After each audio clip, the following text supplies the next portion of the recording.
ప్రతిరోజు ఉదయం 7 గంటలకే తెరిచే ఓ సెంటర్. ఆధార్ కార్డు తప్పనిసరి. రోజుకు 100 మందికి టోకెన్లు. 3 షిఫ్టుల్లో సిబ్బంది. శాంపిళ్లు విమానాల్లో అహ్మదాబాద్ కు తరలింపు. వినడానికి ఆశ్చర్యంగా ఉందా? ఇదేదో రక్త నమూనాలు సేకరించే ప్రయోగశాల అనుకుంటే మీరు కూడా మోసపోయినట్లే. ఇది స్పెర్మ్ సెంటర్.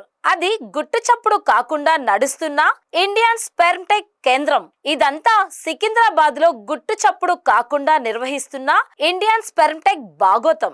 ఇటీవల వెలుగులోకి వచ్చిన సృష్టి ఫెర్టిలిటీ సెంటర్ ఘటన అనంతరం అదే పరిసరాల్లో నడుస్తున్న ఈ కేంద్రంపై పలు అనుమానాలు వ్యక్తమవుతున్నాయి. ఇప్పటికే కొన్ని కీలక ఆధారాలను పోలీసులు సేకరించారు. ఈ కేంద్రం ఎలా నడుస్తోంది, ఎవరు దీని వెనక ఉన్నారు, ఆరోగ్య శాఖకు సమాచారం ఉందా అనే మరిన్ని అంశాలను ఈ స్టోరీలో చూద్దాం.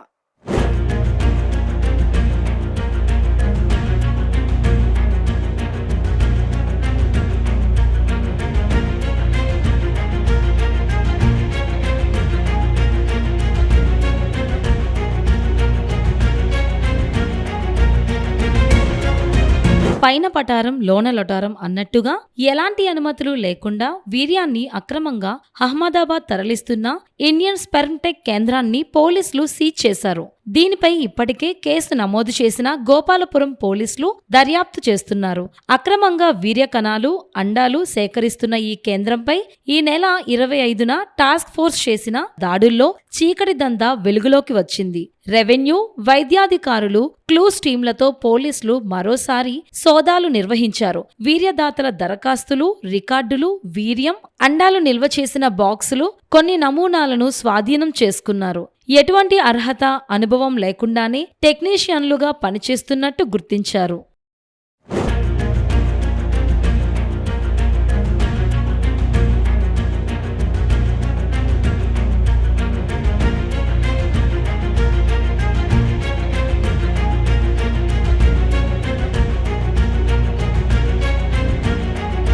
అహ్మదాబాద్ కేంద్రంగా ఇండియన్ స్పెర్మ్ టెక్ పేరిట రెజిమెంటల్ బజార్లో నెలన్నర క్రితం దీన్ని ఏర్పాటు చేశారు.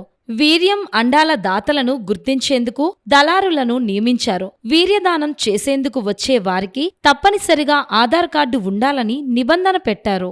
ఉదయం 7 గంటలకే కేంద్రం తలుపులు తీసేవారు. క్రమంగా రద్దీ పెరగటంతో ఆధార్ కార్డుతో వచ్చిన వారికి టోకెన్ ఇచ్చి ఏ సమయంలో రావాలనేది నిర్దేశించేవారు. క్రమంగా రోజుకి 100 టోకెన్లు ఇచ్చేంతగా దాతలు పెరగటంతో ఉదయం 8 నుంచి రాత్రి 8 గంటల వరకు సేవలు అందించేవారు.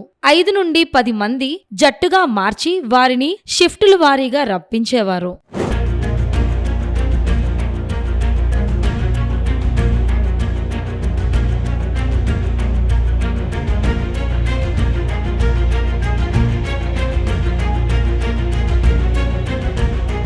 వారి వద్ద నుంచి వీర్యం సేకరించాక ఒక్కొక్కరికి 800 రూపాయల నుంచి 1000 రూపాయలు ఇస్తున్నట్లు నిర్వాహకులు తెలిపారు. పోర్న్ వీడియోలు చూపించి మరీ స్పెర్మ్ టెక్ నిర్వాహకులు దందా చేస్తున్నట్లు గుర్తించారు. ఒకసారి వచ్చిన వ్యక్తిని మరో 3 నెలలకు రావాలని సూచించేవారని సమాచారం. అయితే సేకరించిన వీర్యం ప్రత్యేక బాక్సుల్లో -260 డిగ్రీల ఉష్ణోగ్రతలో భద్రపరిచేవారు.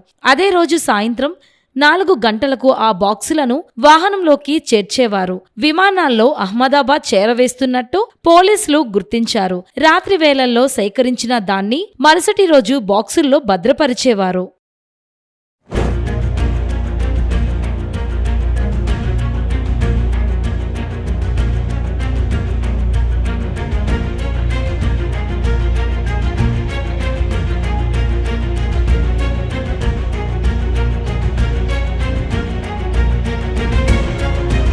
ఇలా ఈ కేంద్రంలో 48 గంటల పాటు నిల్వ చేసే సామర్థ్యం ఉన్న ఫ్రిడ్జ్లు ఏర్పాటు చేశారు. మహిళల నుంచి కూడా అండాలు సేకరించారు.